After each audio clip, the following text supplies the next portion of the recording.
संकट ते हनुमान छुड़ावे, मन करम वचन ध्यान जो लावे। जय श्री राम, जय हनुमान दादा के भक्तों। मेरा नाम विश्वजीत है। मेरे और आप सभी के इस चैनल हनुमान दादा की भक्ति की शक्ति में आप सभी का स्वागत करता हूं। आज मैं एक भक्त से जुड़ी सच्ची घटना आप लोगों को सुनाने वाला हूं। आज हम जानेंगे कैसे इस घोर कलयुग में श्री हनुमान दादा ने अपने भक्त के गर्भवती पत्नी को भयानक प्रेत से बचाया और श्री हनुमान दादा की कृपा से उनके और उनके परिवार पर आने वाली आफत टल जाती है। तो आप लोगों से रिक्वेस्ट करता हूं कि आखिर तक इस वीडियो को जरूर देखिएगा। और हाँ दोस्तों, आप लोग के पास भी श्री हनुमान दादा से जुड़े सच्चे अनुभव, सच्ची घटना हो तो आप मुझे ईमेल कर सकते हैं। मेरा ईमेल ID bk856972@gmail.com है। शेयर जरूर करें। तो आइए जानते हैं क्या हुआ था इस भक्त के साथ। जय श्री राम, जय हनुमान। मेरा नाम देवशीष बिहोरा है और मैं ओडिशा का रहने वाला हूँ। बचपन से ही मैं श्री हनुमान जी को बहुत मानता हूँ। जब मैं 7th क्लास में था तब से ही मुझे पूर्ण हनुमान चालीसा याद हो गई थी। मैं टीवी पर आने वाली श्री हनुमान जी का सीरियल भी रेगुलर देखा करता था। श्री हनुमान जी का भक्त होने की वजह से मुझे आज तक किसी भी बुरी शक्ति से डर नहीं लगा। मुझे मालूम है श्री हनुमान जी मेरी रक्षा हर वक्त करते हैं। शादी के बाद मैं मेरी बीवी के साथ भुवनेश्वर में किराए के मकान में शिफ्ट हो गया। सब कुछ ठीक चल रहा था, लेकिन एक दिन मेरी आंटी हमारे साथ रहने आई क्योंकि उनका लड़का बेंगलोर में रहता था और वह विधवा थी। अकेले होने के कारण हमारे साथ रहने लगी। एक दिन मेरी आंटी को कुछ अर्जेंट काम से 1 महीने के लिए दूसरे शहर जाना पड़ा।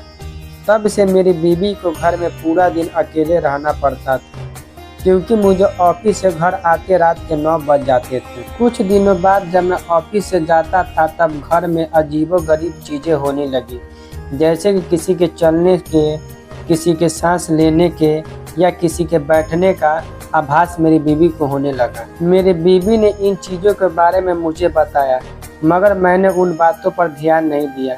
मुझे लगा मेरी बीवी को थकावट के कारण ऐसा महसूस होता होगा क्योंकि वह उस वक्त 3 मंथ प्रेग्नेंट थी। एक दिन हालात और ख़राब हो गए।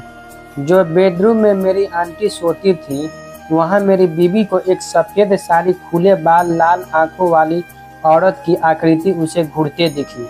और नसीब से उस वक्त मैं घर पर ही था। मैं अपने लैपटॉप पर अपना काम कर रहा था। मेरी बीवी भागकर मेरे पास आई और डर के मारे मुझे गले लग गई और कांपते हुए उसने मुझे सब कुछ बता दिया।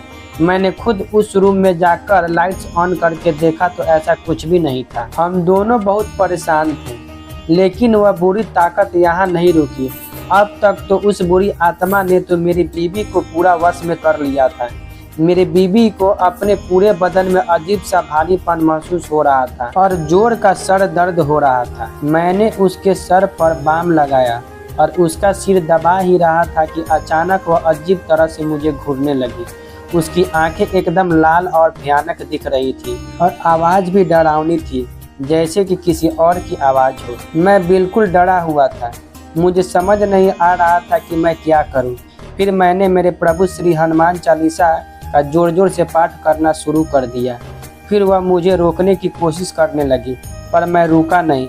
पाठ करता गया, मानो जैसे मेरे अंदर का सारा डर निकल गया था। फिर उसने अपने दोनों हाथों से अपने दोनों कान बंद कर दिए। फिर मैंने उसके दोनों हाथ उसके कानों से हटाए और जोर जोर से श्री हनुमान चालीसा का पाठ करता रहा। 7 से 8 बार श्री हनुमान चालीसा का पाठ करने के बाद मेरी बीवी अचानक बेहोश हो गई। फिर मैंने उसके मुंह पर पानी छिड़ककर होश में लाया। वह बिल्कुल नॉर्मल थी। मुझे आधी रात को श्री हनुमान चालीसा पढ़ता देखकर चौंक गई थी। उसे कुछ भी पता नहीं उस रात उसके साथ क्या हुआ था। फिर मैं अगले दिन सुबह मैंने उससे पूरा किस्सा सुनाया, मगर दुर्भाग्यवश उस दिन उस प्रेत की वजह से मेरी बीवी को मिसकैरेज हो गया। जब उस घर के बारे में मैंने पड़ताल की तो दिल दहला देने वाला सच पता चला। आस पड़ोस के लोगों ने मुझे बताया कि उस घर में कुछ सालों पहले एक जवान गर्भवती औरत की मौत हो गई थी और उसी की रूह मेरी बीवी को सता रही थी। अब हमने वह घर छोड़ दिया है। मैंने मेरे बीवी को रोज सुबह नहाने के बाद श्री हनुमान चालीसा पढ़ने की सलाह दी लेकिन जब भी उस रात का किस्सा याद आता है तो मेरे रोंगटे खड़े हो जाते हैं। बस मेरे प्रभु बजरंग बली की कृपा से उस प्रेत से छुटकारा मिला। अब बजरंग बली की कृपा से सब कुछ ठीक है और मेरे घर 4 महीना का प्यारा बेटा भी है। तो भक्तों, श्री हनुमान दादा की कृपा और महिमा को बयां करना असंभव है। आपने तो देखा ही, श्री हनुमान दादा का जहां नाम लिया जाता है वहाँ भूत पिशाच के भटकने की औकात नहीं होती है। बस दिल से उनको याद कीजिए और वह आपकी रक्षा करने जरूर आएंगे। और आपने तो देखा ही श्री हनुमान दादा की भक्ति में कितनी शक्ति है। यह एक सत्य घटना है जहाँ हनुमान दादा ने साक्षात रूप से असंभव को संभव किया।